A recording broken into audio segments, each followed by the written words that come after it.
We continue our World Challenges Roundtable discussion, and Barbara, during the break, we had a chance just to say a couple of words about it. I am very concerned about the question that I asked, and it has to do with the fact that with minority growth in the population, and you have homelessness and a recession and job loss, what is going to happen in terms of relationships among people, and is there a possibility that with a nationalistic fervor that these people are going to find themselves in dire straits?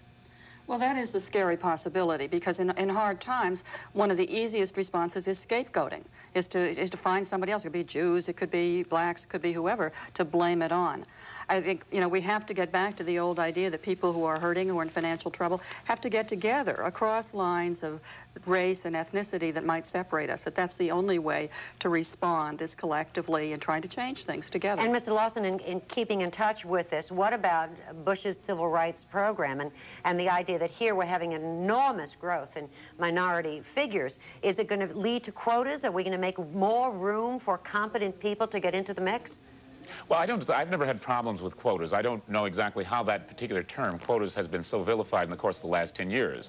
I would say that there is clearly on the part of the Republican Party and the Reagan administration, its last couple of years being led by our distinguished colleague, Mr. Bush, to attack any interest which is contrary to the wealthy, the white, the male. I think it is why that when the president is coming off the incredible enthusiasm and potential power to do good of this quote-unquote victory in the Middle East, that one of the first things he chose to do was on a Friday night at 6 o'clock in the evening to sneak his version of the Civil Rights Bill through, which is going to substantially destroy the one or two tools that are left to women and minorities to seek equal justice in the labor market. I think that's a commitment that has been long-standing in the Republican Party, and I see it as getting worse as they become more powerful. Mr. Meese, we know that one of the things that leads to tremendous instability among the people is when there are enormous numbers of have-nots, a very small or no middle class,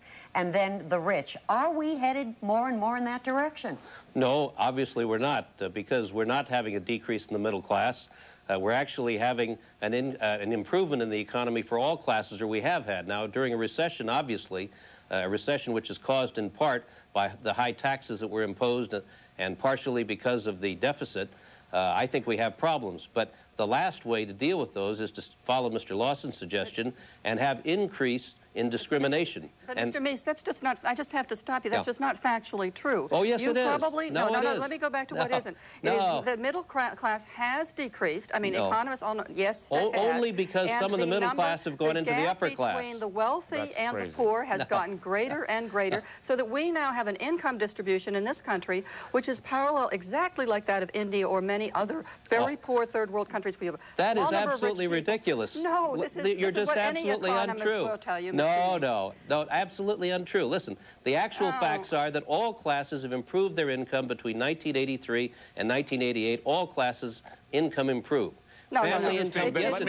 Yes, it did. Yes, it did. The middle class did. Now, look, you're just absolutely wrong. You have to look at the figures. You just can't make them up. And besides that, have a point of view and let me just finish. And that is the point, that we cannot have discrimination. Discrimination is absolutely wrong, and that's why the Bush Civil Rights Bill would eliminate that discrimination. It would institutionalize that discrimination. No, it wouldn't. Well, here again, it's more voodoo economics, voodoo philosophy, voodoo rationalization. Okay, let me ask you this, as a question that allows us to get into the realm of what is possible in the immediacy of the world, today and tomorrow. Barbara, what is the first thing that Bush should tackle at home, and how? I think that one of the first things he should tackle is the economic crisis that many of the returning service people are coming home to, and that is a real shame on our nation. If support the troop means anything, it should mean helping with the economic distress. Mr. Lawson, 15 seconds. What should he do now to improve? America did the right thing by throwing the Democrats out for taxing, spending. The best thing that could happen to the Bush administration is to be thrown out for taxing, borrowing. 15 seconds, Mr. Meese. Stop the taxing, decrease taxes, provide economic growth, and help the entire nation. Gentlemen, Barbara, thank you very much for being with us today, and we'll be right back.